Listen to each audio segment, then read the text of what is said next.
Hi, tonight's bedtime story is called Mortimer's Christmas Manger. In a big house lived a wee mouse named Mortimer. He dwelled in a dark hole under the stairs. Nobody ever noticed little Mortimer, and Mortimer liked it that way. But he didn't like his hole. Too cold, too cramped, too creepy, squeaked Mortimer. Each day he snuck out and crept about looking for crumbs and tidbits. One day, Mortimer spied something new. What he spied was wonderful. He saw a huge tree covered with twinkling lights.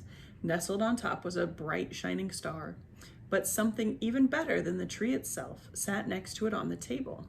Mortimer sighed with delight. A house, just my size.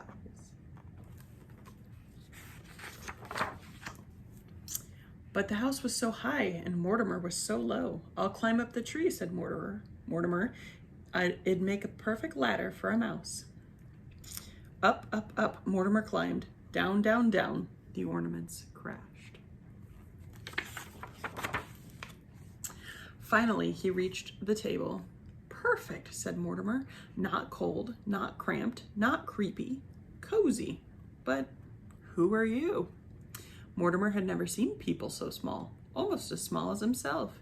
He had never seen such strange animals either. Tap, tap, tap. Mortimer knocked, but no one answered.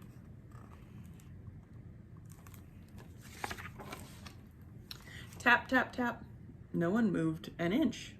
I see, Mortimer squeaked. You aren't real, only statues.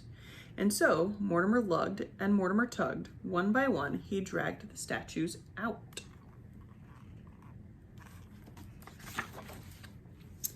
When he reached the smallest statue, he saw it was a baby in a wooden bed, just Mortimer's size. There's no room for you here, Mortimer said. Out you go. Then into the bed crawled Mortimer. He fell fast asleep in the soft, warm hay.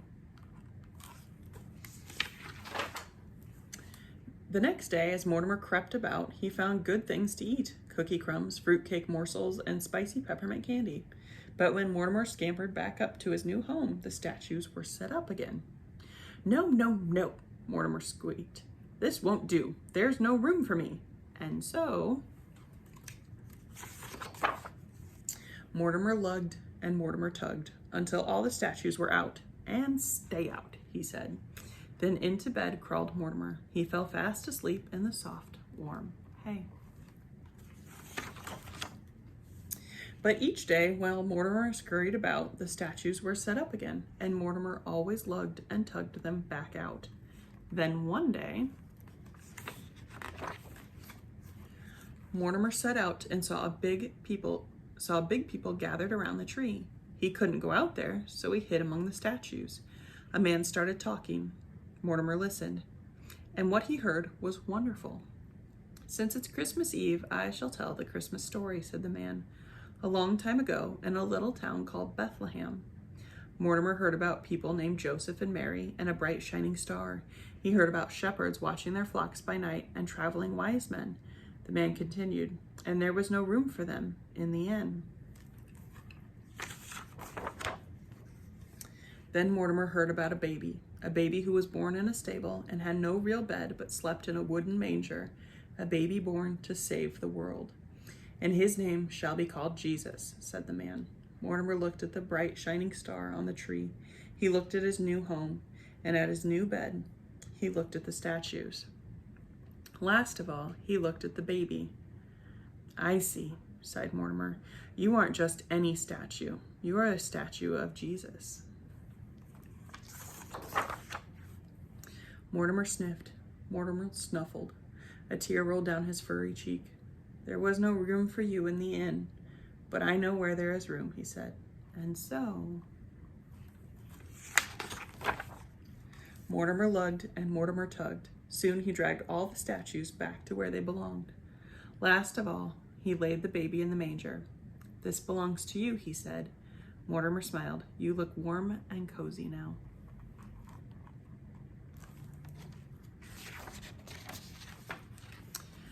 There was no place for Mortimer to go except back to the cold, cramped, creepy hole. As Mortimer scuttled down the tree, he said a prayer. Jesus, you were born to save the world. Perhaps you could also bring me a home? And then Mortimer spied something new. What he spied was wonderful. Mortimer sighed with the delight. A house just my size. And there were no statues in sight. So, Mortimer moved right in. Thank you, Jesus, said Mortimer. You've made a room for me too. That end. All right, I will see you tomorrow night. Bye.